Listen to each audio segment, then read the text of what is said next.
자, 안철수 바른미래당 인재영입위원장이 다음 주에 이제 출마 선언을 하게 됐는데, 김현 의원님, 민주당이 아무래도 긴장을 안 할 수 없겠죠? 대권 주자인데 그래도. 안철수. 아니요, 긴장 안 해요. 긴장 전혀 안 합니까? 네. 하는 척이라도 좀 하세요. 너무 오만해 보이시잖아. 아니, 오면은 긴장을 안 하는 이유는 뭐냐면 예. 어차피 지방선거는 당이 치르는 선거잖아요. 예. 그리고 이게 뭐 보궐선거처럼 예. 뭐 전국에서 7개 치러지는 선거라면 네. 인지도가 높은 분이 나오는 것이 아무래도 부담스러울지 그렇죠. 모르겠으나. 또 안철수 그 위원장이 또 지난 대선에서 서울 2등 했어요. 그러니까 그런데 지금 이번에는 지방선거가 전국적으로 치러지는 거고 당이 이제 선거를 치르는 거잖아요. 근데 사실은 바른미래당은 지방선거를 앞두고 급조된 정당이라고 봐도 과언은 아니다. 그렇기 때문에 전국 선거를 치르려면 그만큼 당세가 있는 게 중요한 거고요. 그다음에 당의 지지와 후보의 인물군과 그다음에 정책 이렇게 세 가지가 결합돼서 선거를 치른다고 볼 때 지금 안철수 인재영입위원장이 최근에 인재영입 때문에도 구설에 많이 올랐잖아요. 뭐 TV조선 앵커로 했던 분을 이제 영입해서 뭐 인재다라고 얘기하는데 아무리 봐도 그건 인재는 아니거든요. 그런 일이라던가 아니면 지금 이제 유승민 대표하고 안철수 위원장하고 이제 네 분이 아마 이번 주말과 다음 주에 당내 공천권을 갖고 꽤 격돌을 할 거다라는 게 이제 여의도 정가의 분석입니다. 그렇게 본다면 안철수 위원장이 2011년도에 이제 박원순 시장에게 자리를 양보했기 때문에 빚이 있다라고 얘기하지만 그리고도 세월이 많이 지나서 같은 당을 하다가 이분이 또 국민의당으로 갔다가 바른미래당까지 간 상황이기 때문에 저희 당하고는 꽤 멀어진 거죠. 네. 그래도 박원순 현 시장, 민주당 소속의 박원순 시장에게 안철수 위원장이 한번 후보를 양보한 적이 있었지 않습니까? 그런 의미에서 보자면 박원순 시장이 만약에 후보가 됐을 경우 이래저래 뭐 복잡한 관계 때문에. 박원순 시장이 아직 후보가 아니어서 그 문제는 조금 근데 유력하지 않습니까?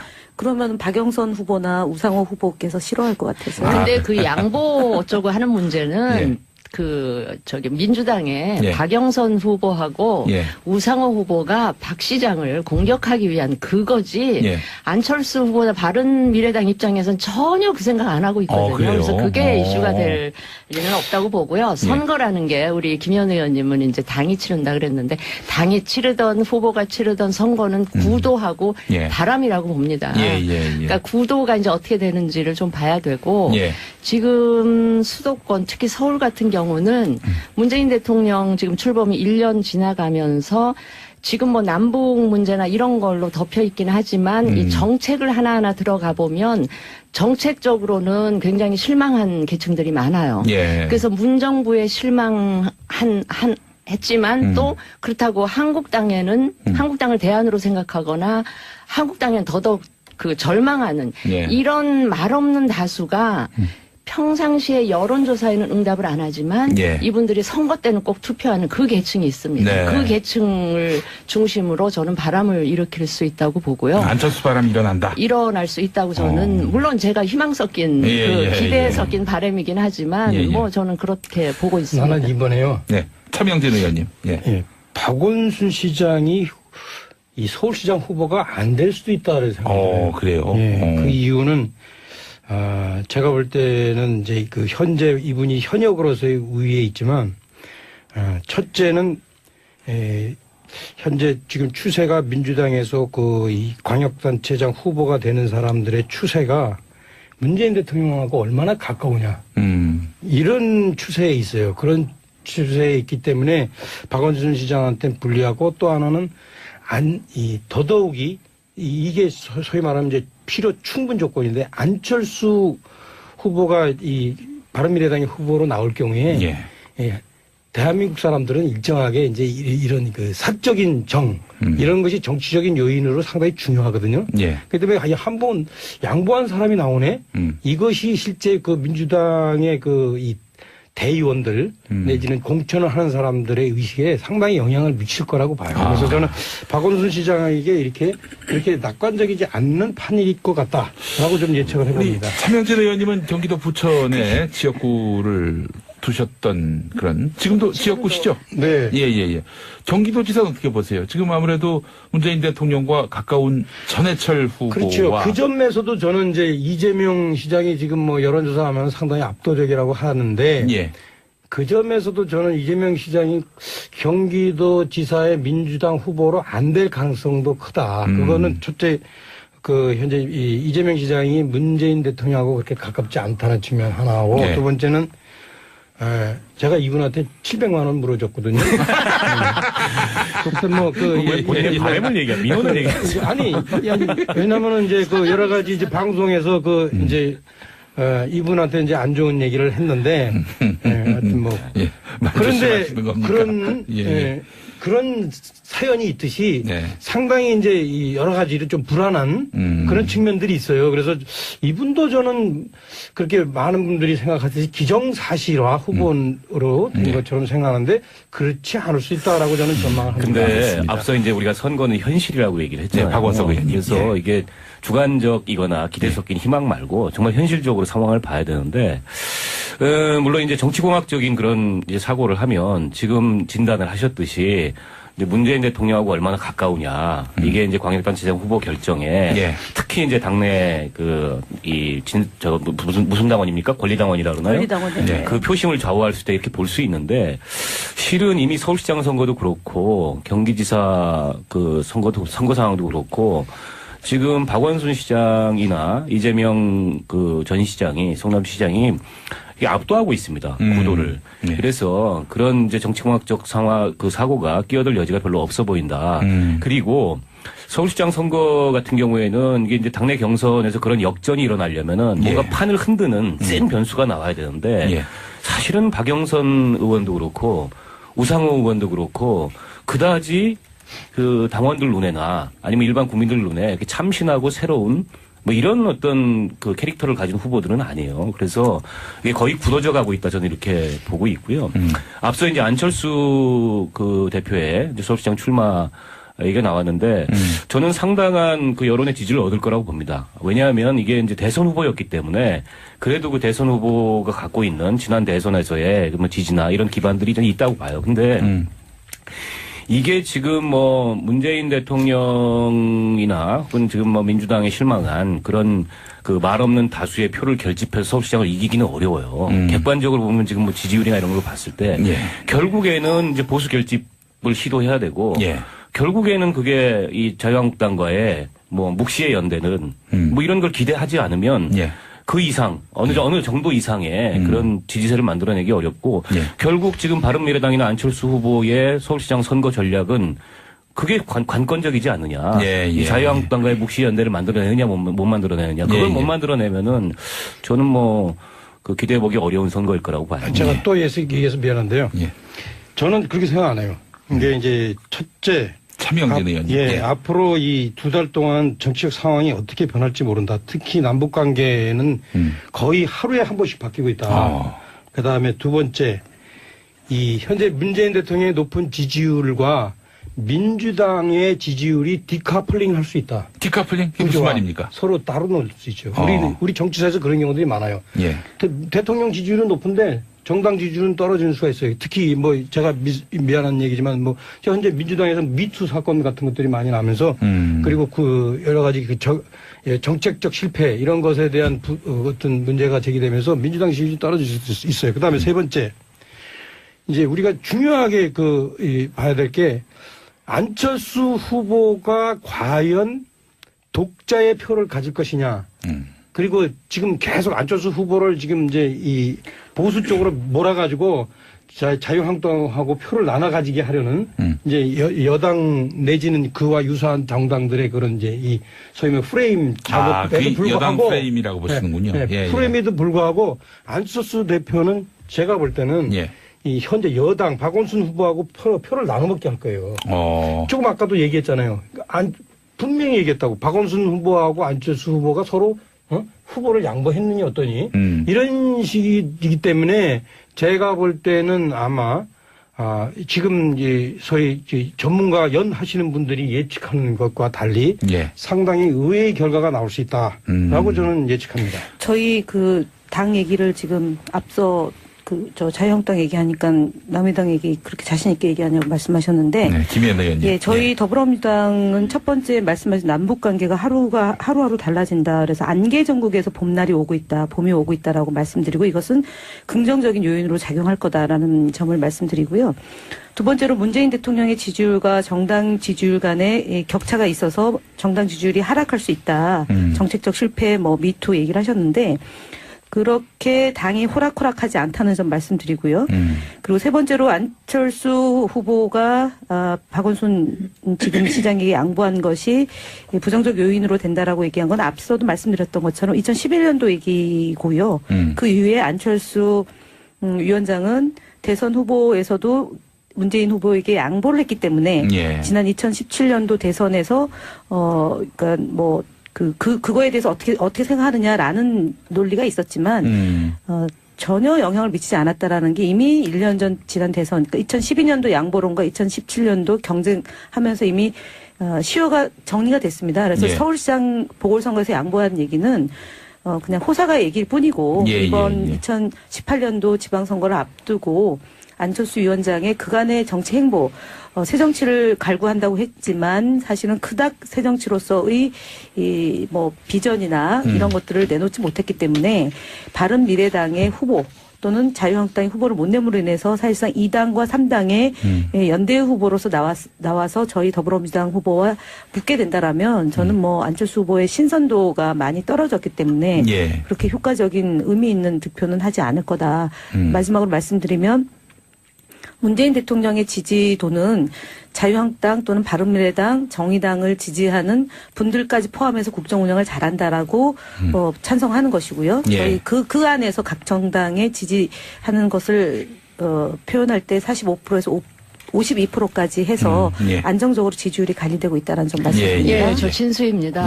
제가 우리 김현 의원 말씀하시는 거 말꼬리 잡는 건 아닌데 아까 왜 민주당 당이 호락호락하지 않다라고 말씀을 하셨는데 어쩐지 근데 제 눈에는 민주당이 지금 안 보여요.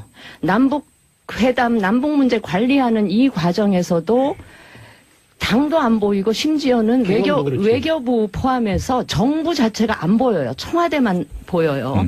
그다음에 이 개헌 문제야말로 헌법을 바꾸는 문제니까 정말 국회가 혹은 여당이 좀 전면에 나서서 이걸 주도해 가야 되는데 심지어는 이 개헌 문제까지도 청와대가 다 주도를 하고 민주당은 거수기 노릇만 하는 것 같고 심지어는 국무회의의 장관들도 전혀 뭔가 토론이 없이 그냥 일사천리로.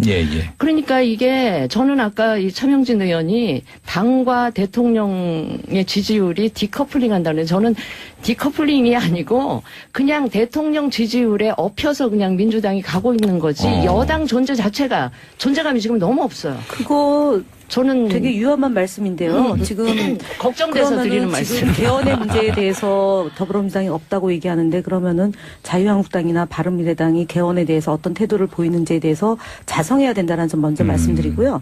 정치권 전반에 걸쳐서 제 역할을 하지 못하고 있다. 특히 자유한국당이 개헌과 지방선거 동시 실시란 지난 대선의 약속을 그냥 헌신짝처럼 걷어차고 6월에 여야 합의로 10월에도 할 수 있고 9월에도 할 수 있다. 이렇게 위야무야 지금 뭉개고 있다라는 점이고요. 그리고 더불어민주당이 존재하지 않으면 더불어민주당 정부, 소위 문재인 정부도 존재하지 않는다라는 역설이 적용되는 겁니다. 왜냐하면 당이 시끄럽고 당이 청와대와 혼연일체가 돼서 국정 운영을 하지 않으면 앞서 있었던 이명박 박근혜 정부처럼 두 대통령이 구속되는 상황으로까지 가는 거죠. 왜냐하면 수직적 관계였지 않습니까? 대통령의 지시에 의해서 움직이는 정당이었기 때문에 결과로 국정농단을 하고 비선실세가 청와대에 들어가서 7시간 동안 그러고 있는 것도 파악이 안 되는 그리고 설사 파악이 됐었다 하더라도 감추고 은폐하기 급급했던 게 박근혜 정부잖아요. 그리고 그게 자유한국당인데 이제 와서 더불어민주당이 존재감이 없다라고 얘기하는 것은 더불어민주당의 170만 명의 권리당원을 존재를 무시하는 것이고요.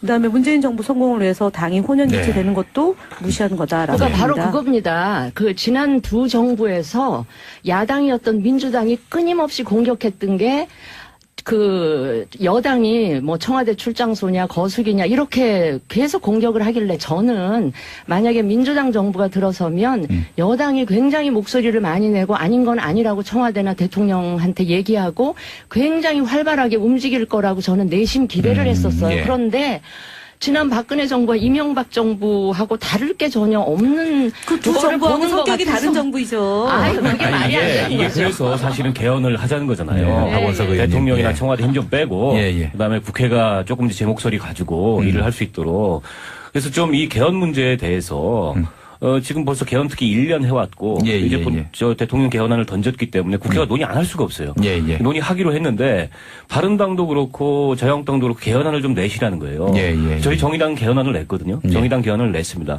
그래서 각 당이 개헌안을 내놓고 그에 기초해서 토론을 해야 예. 이게 주고받을 것도 생기고 토론이 되는데 지금 어쨌든 자유한국당이나 바른당 뭐 바른당은 좀 아니긴 하지만은 바른미래당으로 하자는- 바른미래당. 하자는 축이지만은 자유한국당 입장을 보면은 예.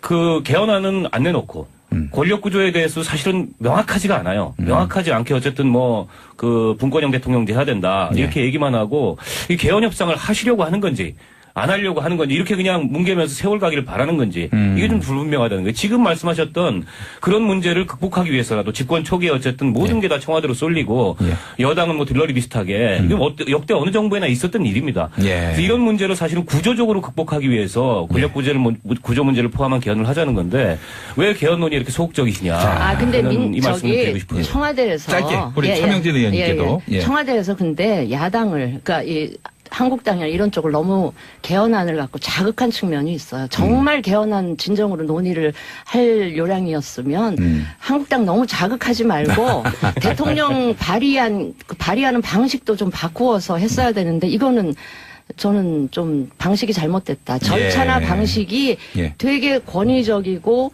좀 독선적이었다. 저는 좀 대통령의 그렇게 비판을 권한 행사를 합니다. 그렇게 얘기하시면 곤란하죠. 한국당은 있잖아요. 네. 그렇게 자극해도 흔들리지 않아요. 우리는 이 수십 년 이 소위 말하는 자극을 받으면 딴 데로 불어. 대변인들이 막 이상하게 입을 풀고.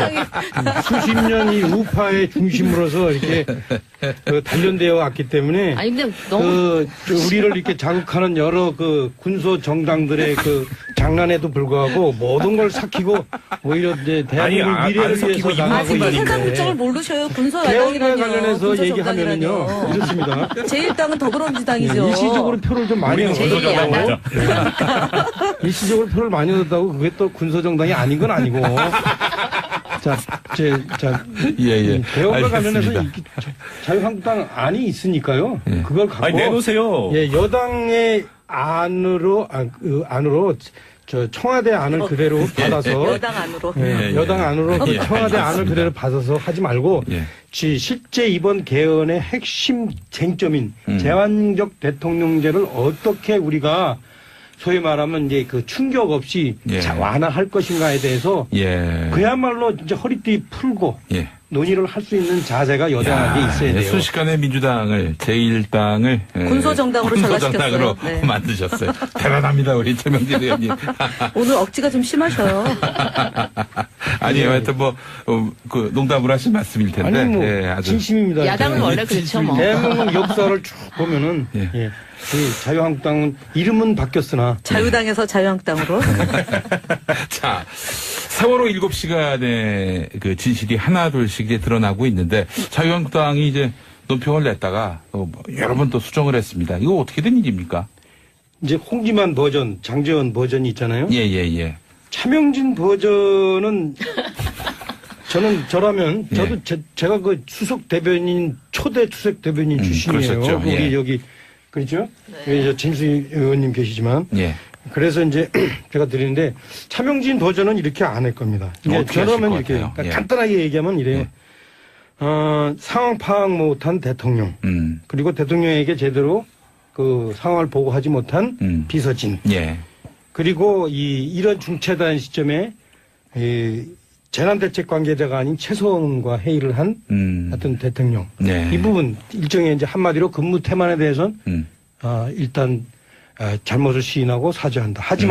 하지만 예. 이러한 대통령의 태도가 곧 세월호 참사의 직접적인 원인인 것처럼 얘기하는 것은 그것은 사리 합당치 않다. 우리는 바로 이러한 그 사고의 연장선상에서 제천 참사 2시간 동안 문재인 대통령이 너무 길어요. 행방불명이 된 것에 대해서 문제 삼지 않는다. 빨간펜 선생님이 되셨어요. 그래서 우리 진수희 더더욱이 그 당시 시간에 너무 길다는데 계속 길어 진짜. 정윤회설, 성형수술설 이런 걸로 또 여러 가지 덧칠을 해서 대변인 논평이 이렇게 길면 목격하는- 초점이 흐려져요. 인격을 모독하는 것은 너무 옳지 않다. 오랫동안 정치권에서 멀어져 있었습니다. 아니 근데 이게 사실은 그 7시간 문제가 세월호 사건 진상규명 과정에서 내내 논란이 됐던 부분인데 이게 이제 검찰의 수사 발표를 통해서 7시간의 윤곽이 나왔어요. 국민들이 참 참담할 수밖에 없는 일입니다. 그런 국가적 재난이 일어났는데 대통령이 관저 침실에서 7시간 동안 그걸 보고받고서도 정말 아무런 대처를 부끄러운 못하고 일이에요. 최순실 올 때를 기다렸다.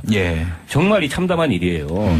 근데 이 사안에 대해서 당시에 그 대통령을 배출했던 당의 대변인이 대통령이 불쌍하다. 그리고 7시간 뭐 이거 했던 사람들 다 속고되지하라. 저는 그 홍지만 대변인도 그렇고 자유한국당도 그렇고 여전히 정신적으로 박근혜 정당임을 자백했다고 봅니다. 이게 얼마나 부끄러운 일이에요.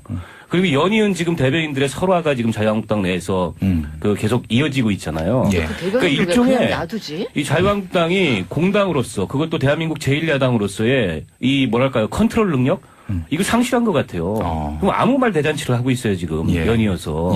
전 정말 반성해야 된다고 봅니다. 세월호 관련해서는 김현 의원님이 하실 말씀이 참 많을 것 같아요. 그렇죠. 사실 지금 뭐 보톡스 시술, 구판 그리고 뭐 정윤회 미래설 이렇게 나왔는데 사실은 이것의 모든 근원은 자업자득이죠. 왜냐하면 그때 김기춘 비서실장이 2014년 7월 7일 날 운영위원회에 나와서 7시간 동안 단 한 차례도 대면 보고를 하지 않았다라는 진술에서부터 비롯된 것이거든요. 그때 운영위원이었습니까? 그때 저는 운영위원은 아니고 국조특위위원이었는데 그러고 나서 7월 10일 날 그 이제 김기춘 비서실장이 그 세월호 진상규명을 위한 국조에 참여를 해서 그 본인의 책임에 대해서 물었을 때 책임을 지겠다고 그랬거든요. 그러고 나서도 진상규명을 방해했고 그게 이제 현재까지 이어온 거란 말입니다. 그래서 문제의 출발은 사실은 7시간은 자초한 것이고요. 세월호의 진상을 규명하자는 것에 청와대와 당시 새누리당이 국조특위도 방해했고 또 특조위도 지금 방해했지 않습니까? 그래서 지금도 세월호 유가족들이 항전원이라고 지난 그 총선 때 김해을에 출마하려고 특조위원까지 사퇴하신 분을 다시 2기 특조위원으로 내정을 해서 또 방해하고 있어요. 그래서 제가 볼 때는 뭐 대변인들의 설화도 문제거니와 자유한국당이 지금 세월호 참사에 대한 현실 인식의 현주소를 바로 반영하는 거기 때문에 전원 그 특조위원을 즉각 사퇴시키고요.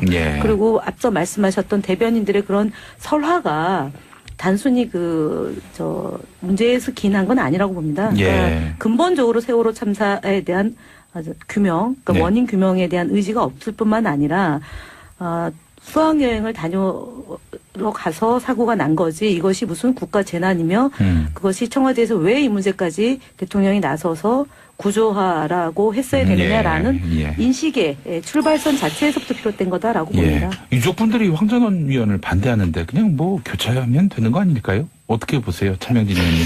글쎄요. 근데 일정하게 이제 황전원 의원이 필요한 이유는 일정하게 지금 특히 이제 유족분들에게 이 문제를 여당 쪽에서 마치 이 저주하듯 이렇게 바라보게 하고 있어요. 그래서 그런 것을 좀 일정하게 좀 진짜로 재난을 원인을 규명하고 대책을 구하기 위한 방향으로는 이렇게 반대쪽에서 문제를 바라보는 사람도 필요한 겁니다. 알겠습니다. 아이고, 시간이 너무 모자랍니다. 벌써 마무리할 시간인데요. 우리 정의당, 평화당 교섭단체 얘기는 아까 원고에 있던데 왜 안 해요? 아유, 어떡하죠? 오늘 우리도 얘기 좀 해야 상당하게 다뤄야 되는데, 의원님이 잘 끼어들지 않으셔서 그럴 겁니다. 어떡하겠습니까? 자, 오늘도 김현 더불어민주당 전 의원, 차명진 자유한국당 전 의원, 그리고 진수희 바른미래당 전 의원, 박원석 정의당 전 의원님 함께 했습니다. 수고하셨습니다. 네, 감사합니다. 고맙습니다. 왜냐하면 이게 이제 대선 후보였기 때문에 그래도 그 대선 후보가 갖고 있는 지난 대선에서의 지지나 이런 기반들이 좀 있다고 봐요. 근데 이게 지금 뭐 문재인 대통령이나 혹은 지금 뭐 민주당에 실망한 그런 그 말 없는 다수의 표를 결집해서 서울시장을 이기기는 어려워요. 객관적으로 보면 지금 뭐 지지율이나 이런 걸 봤을 때 예. 결국에는 이제 보수 결집을 시도해야 되고 예. 결국에는 그게 이 자유한국당과의 뭐 묵시의 연대는 뭐 이런 걸 기대하지 않으면 예. 그 이상 어느 정도 이상의 그런 지지세를 만들어내기 어렵고 예. 결국 지금 바른미래당이나 안철수 후보의 서울시장 선거 전략은 그게 관건적이지 않느냐. 예, 예. 이 자유한국당과의 묵시 연대를 만들어내느냐 못 만들어내느냐. 그걸 예, 예. 못 만들어내면은 저는 뭐 그 기대해보기 어려운 선거일 거라고 봐요. 제가 또 얘기해서 미안한데요. 예. 저는 그렇게 생각 안 해요. 이게 이제 첫째. 차명진 의원님. 예, 앞으로 이 2달 동안 정치적 상황이 어떻게 변할지 모른다. 특히 남북 관계는 거의 하루에 한 번씩 바뀌고 있다. 그 다음에 두 번째, 이 현재 문재인 대통령의 높은 지지율과 민주당의 지지율이 디카플링 할 수 있다. 디카플링? 그게 무슨 말입니까? 서로 따로 놓을 수 있죠. 우리 정치사에서 그런 경우들이 많아요. 예. 대통령 지지율은 높은데 정당 지지율은 떨어지는 수가 있어요. 특히 뭐 제가 미안한 얘기지만 뭐 현재 민주당에서 미투 사건 같은 것들이 많이 나면서 그리고 그 여러 가지 그 정책적 실패 이런 것에 대한 어떤 문제가 제기되면서 민주당 지지율이 떨어질 수 있어요. 그다음에 세 번째 이제 우리가 중요하게 봐야 될 게 안철수 후보가 과연 독자의 표를 가질 것이냐. 그리고 지금 계속 안철수 후보를 지금 이제 이 보수 쪽으로 몰아가지고 자유한국당하고 표를 나눠 가지게 하려는 이제 여당 내지는 그와 유사한 정당들의 그런 이제 이 소위 말해 프레임 작업에도 그 불구하고 여당 프레임이라고 보시는군요. 네, 예, 프레임에도 불구하고 안철수 대표는 제가 볼 때는 예. 이 현재 여당 박원순 후보하고 표를 나눠 먹게 할 거예요. 조금 아까도 얘기했잖아요.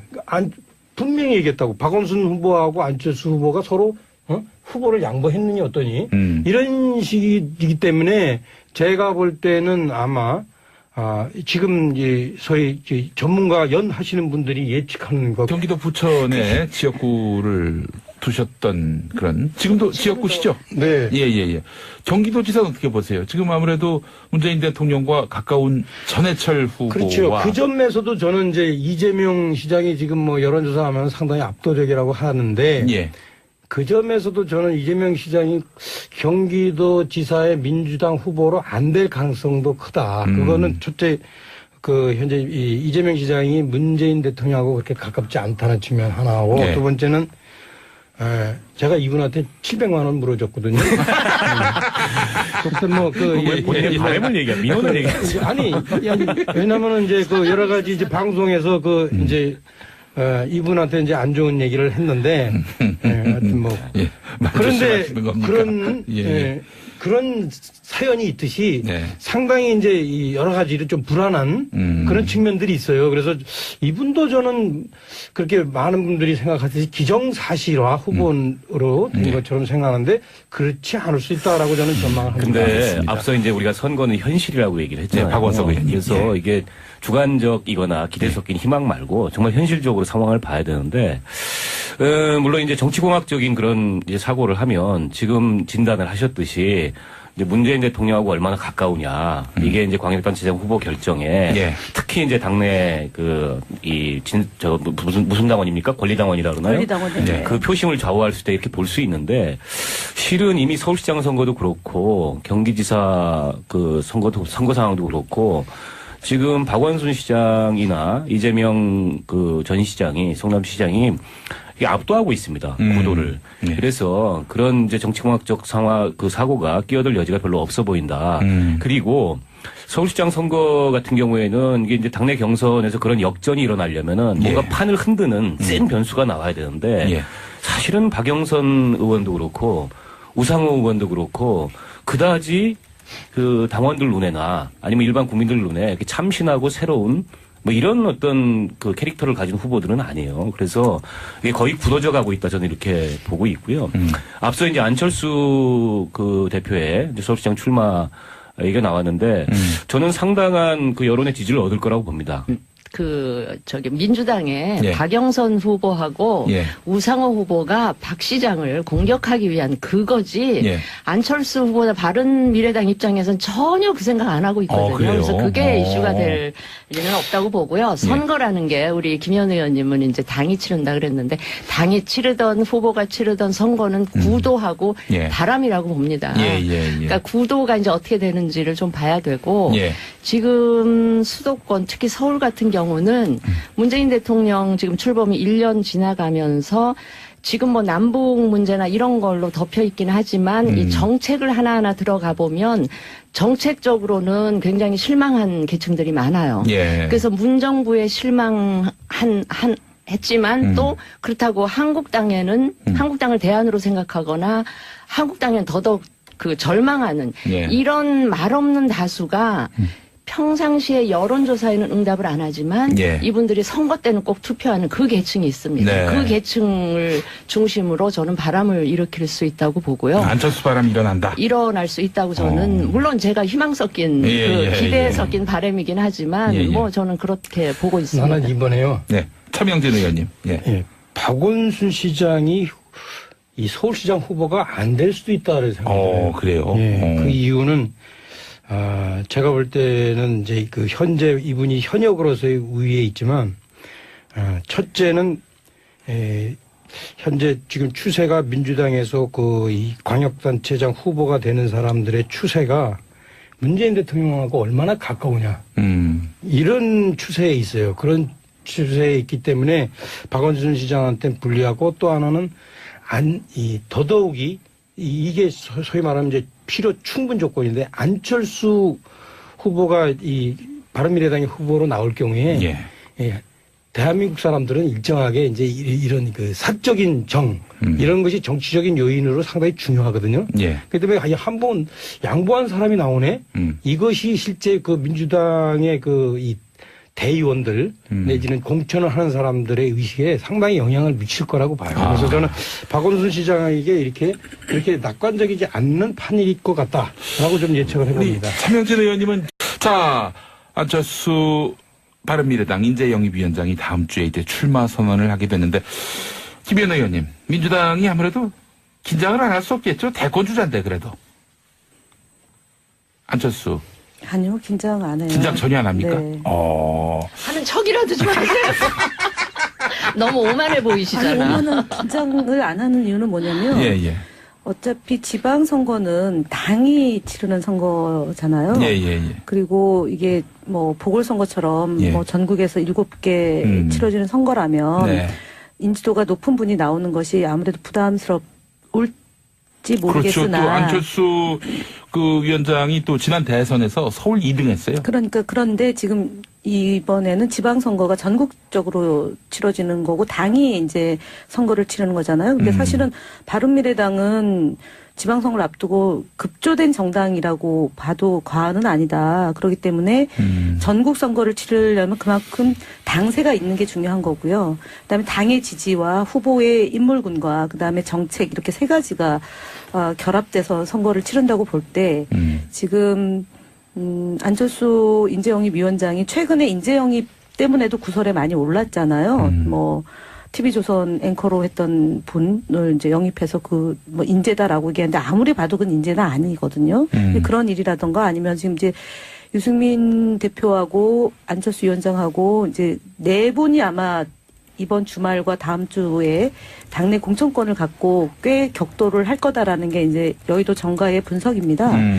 그렇게 본다면 안철수 위원장이 2011년도에 이제 박원순 시장에게 자리를 양보했기 때문에 빚이 있다라고 얘기하지만 그리고도 세월이 많이 지나서 같은 당을 하다가 이번이 또 국민의당으로 갔다가 바른미래당까지 간 상황이기 때문에 저희 당하고는 꽤 멀어진 거죠. 네. 그래도 박원순 현 시장 민주당 소속의 박원순 시장에게 안철수 위원장이 한번 후보를 양보한 적이 있었지 않습니까? 그런 의미에서 보자면 박원순 시장이 만약에 후보가 됐을 경우 이래저래 뭐 복잡한 관계 때문에 박원순 시장이 아직 후보가 아니어서 그 문제는 조금 근데 유력하지 않습니까?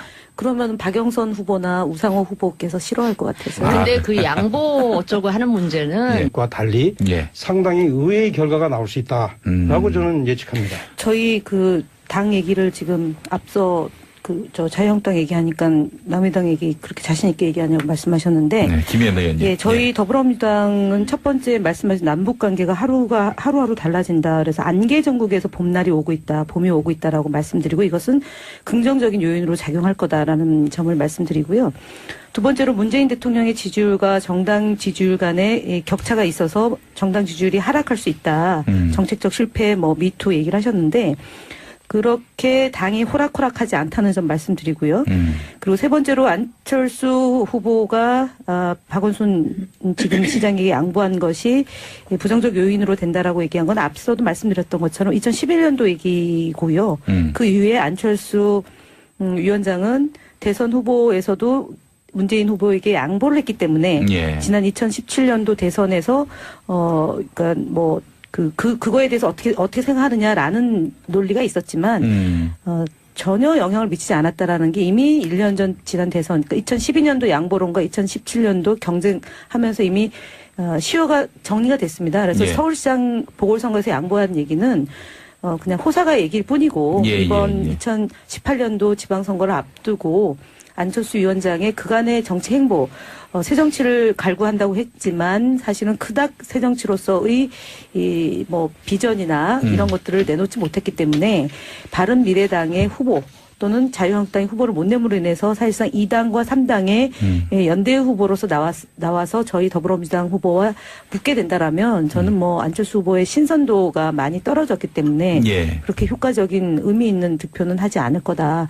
마지막으로 말씀드리면 문재인 대통령의 지지도는 자유한국당 또는 바른미래당, 정의당을 지지하는 분들까지 포함해서 국정 운영을 잘한다라고 찬성하는 것이고요. 예. 저희 그 안에서 각 정당에 지지하는 것을 표현할 때 45%에서 52%까지 해서 예. 안정적으로 지지율이 관리되고 있다는 점 말씀드립니다. 예, 저 진수입니다. 예, 예. 제가 우리 김현 의원 말씀하시는 거 말꼬리 잡는 건 아닌데 아까 왜 민주당 당이 호락호락하지 않다라고 말씀을 하셨는데